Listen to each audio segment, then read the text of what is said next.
This video is sponsored by Insta360. And don't worry, I didn't actually shoot the X6. I put my old chipped X5 that I needed to swap the lens on anyways, and it doesn't matter. Let's talk about the X6. Wow. All right, I've already opened this box before. This here is the all-new Insta360 X6. This is the first 360 camera that Insta360's made that has a feature we have been requesting from them for a very long time. We also have a couple more things in the box here I'm going to pull out. We've got the replacement lenses, which I believe is an updated system here, so we'll see what that looks like. A new selfie stick. So let's open this selfie stick first because I said so. Right off the bat, you're going to notice there are some buttons on the front here, as well as a USB-C charge point on the side. There's also Insta360's quick release system up top, but there's a new addition, I'm not sure if you can see. We actually have some pogo pins here, which means we're going to have some type of information travel here. I'm guessing it's battery and probably start-stop information. Okay, let's cut to the actual camera here. For me and the kinds of videos that I like to make, a 360 camera is an invaluable tool. It's no longer like a nice to have thing. I rely on 360 cameras for so much of my work, and I've made videos talking about why that is, but a lot of it comes down to versatility and getting shots that otherwise you couldn't get with any style of action camera other than a 360 camera.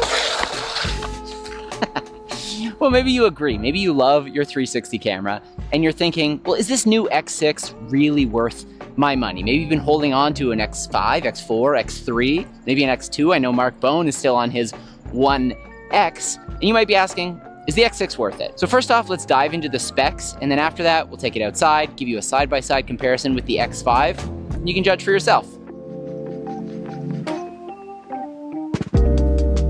In true Chris Brockhurst fashion, let's compare the X5 to the X6 spec for spec. The X5 was shooting 8K at 30 frames per second, while the X6 is now doing 8K at 50 frames per second. In single lens mode, we had 4K at 60 frames per second, and now we have 5K 60 frames per second or 4K 120 frames per second. The X6's sensors are now larger with dual 1/1.1 inch sensors, 1 inch equivalent, and the battery life has gone from 100 minutes at 8K 30 to 140 minutes at 8K 30. Waterproofing has gone from 15 meters on the X5 up to 20 meters. They've also updated the replaceable lens system to be stronger and more scratch resistant. We now have 47 gigabytes of internal storage, and my personal favorite update, a proper 10-bit log image, which essentially means we're going from 16 million colors to over 1 billion colors. It's gonna make grading your image so much easier.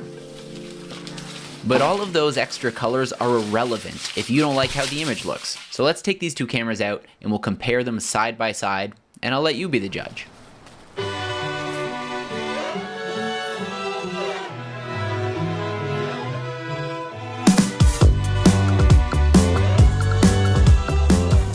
I don't do a whole lot of full auto shooting, but this is full auto on the X5 and X6. I'm under a bunch of foliage, so the bit rate's really gonna oh, buddy. Oh, buddy. Oh, no. Oh, they're both in direct sunlight right now, and I can see that there is way more lens flares coming off of the X5 here, and these flares are actually heading right in front of my face here. The X6 seems more controlled. Whoa, look at that dynamic range difference.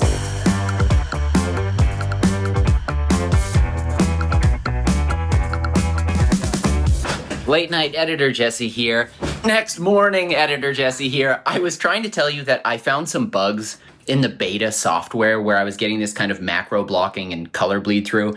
And it turns out I found the issue. If I was exporting the log footage from the beta studio software in log, sometimes the color from the background would bleed through in like a frame blending kind of way with motion. If I turn on the LUT in the studio software and then export it, it goes away completely. So I've been trying to swap out all of those shots, but there's a real chance I missed some because I barely slept last night and I wanted to get this posted on launch day. So sometimes reviewing beta software is not that fun. You know what? Let's look at it right now in the Insta360 Studio. So this is a shot from the X5. I'm sitting up here on the bridge, and this is shot in the standard picture profile. If I switch over here into the X6, you get the exact same kind of moment here. This is the log footage here, and I just want to show you the benefits of shooting in 10-bit log. All I need to do is switch this color restoration LUT on, and there you have it. Right away, we can already see the color palette here, you know, the color science is much more pleasing than what we have on the X5. The X5 feels like it leans really pink magenta. You know, you can see these reds, the greens, everything is kind of magenta looking, but also the sky is just very, very blue. When we switch back over to the X6, it's much more neutral. Everything is more neutral. It leans a little warmer, but I just find it is a much more satisfying color to look at in general. Let me show you one more example. I went trail running the other day. Here's me on a little boardwalk. This is shooting in log. I believe I was in manual exposure here, but I could be wrong. But watch this. This is already better color than we've ever seen on an Insta360 360 camera. We don't have like nuclear greens or really saturated blues. The gradation is nice. It's not falling apart. My suggestion would be to shoot everything in log, even if you just plan on exporting it with the built-in LUT from their software, whether on the phone or on the desktop. A slightly less obvious example here is when we zoom in. Let's see, let's look at the detail in my beard. Even though we're still just an 8K image, the same as the X5, there's noticeably more detail in this image.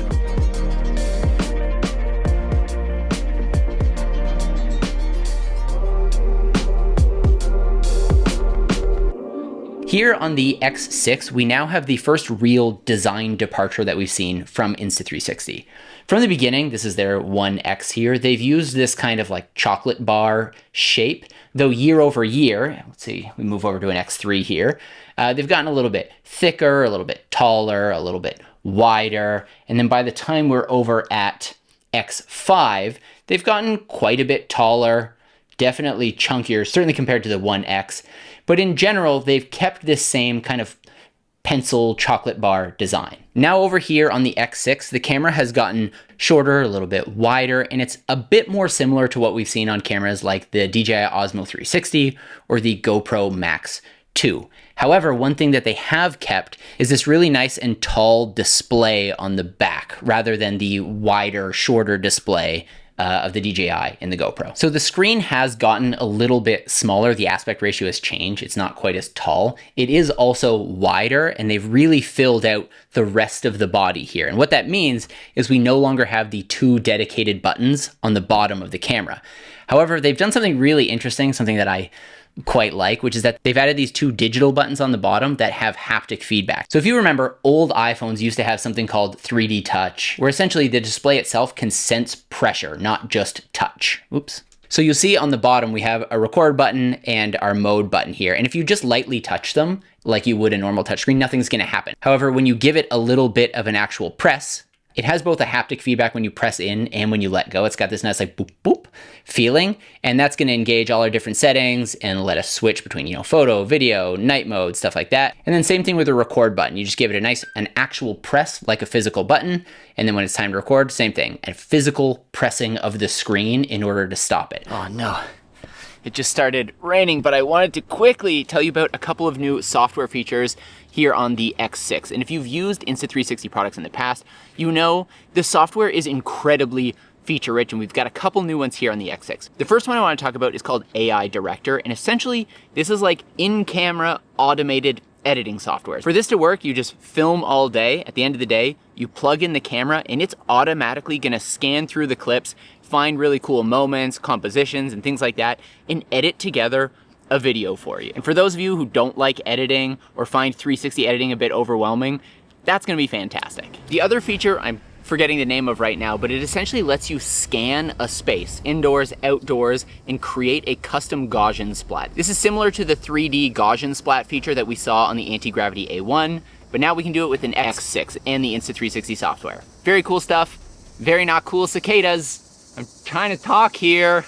Over the last year, we saw both DJI and GoPro enter the 360 camera scene in really interesting ways. And at that point, when you were considering X5, Osmo 360, Max 2, there was kind of pros and cons to all three cameras. So one nice thing about the Osmo 360, it had a really nice 10-bit image and dual 1/1.1 inch sensors, but what it didn't have is user removable lenses. So if you scratched it, cracked it, or anything, you had to send it off to DJI to get fixed. However, what GoPro did is they added a really nice user lens replacement system, similar to what we saw on the X5, but what that camera didn't have is a night mode like what we have with pure video. Now here on the X6, there are no more compromises. We're getting 8K 50, we're getting a really nice night mode, we've got the smaller, lighter form factor, and finally, 10-bit iLog. You get the great image quality, you get the great night modes, and you get user replaceable lenses.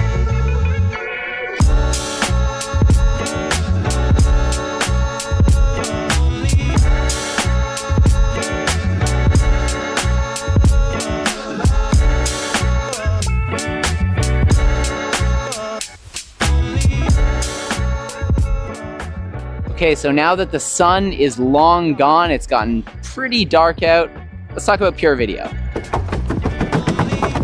One kind of unexpected feature of the X6 is that in pure video, their kind of dedicated low light video mode, it still shoots in iLog. And the reason this is strange is because pure video is a heavily processed, denoised, AI fixed up image, whereas iLog is like an unprocessed, flat image that you kind of correct in post. But what I like about having iLog in pure video is it lets me dial in how much contrast I want. Because I would find often with pure video footage, it would give a little bit more contrast than what I would typically add. And I think that's probably just crushing some of the noise in the shadows. So now I have more control.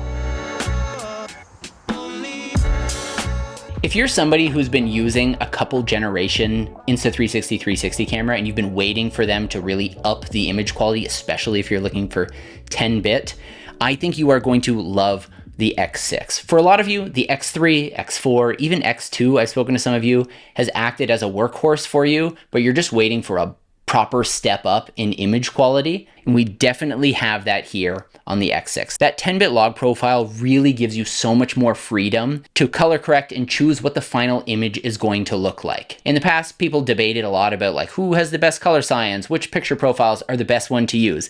In my opinion, the best thing you can do is shoot log and match all of your cameras to look as similarly as you can based on your style, not based on your camera's color science. If you've been using the X5 for a while and you're happy with it, maybe you're somebody who only ever shoots standard picture profile and have no idea what 10-bit log means, this camera might not appeal to you, or maybe it will because, you know, we've got better battery life. We've got better everything, better frame rates, it's better everything. So for you X2, X3, X4 users, this is a no-brainer upgrade. For you X5 users, if you're happy and use it and want more, no-brainer upgrade. If you're happy and want to get some more life out of your camera, do it. The X5 is a great camera. Yeah, that's it. Insta360. Thank you for sponsoring. Thank you for making a great 360 camera. And more importantly, thank you for finally adding 10-bit log footage. We have been asking you guys for a long time to include this, and you finally did. So thank you. That's the video. Bye-bye.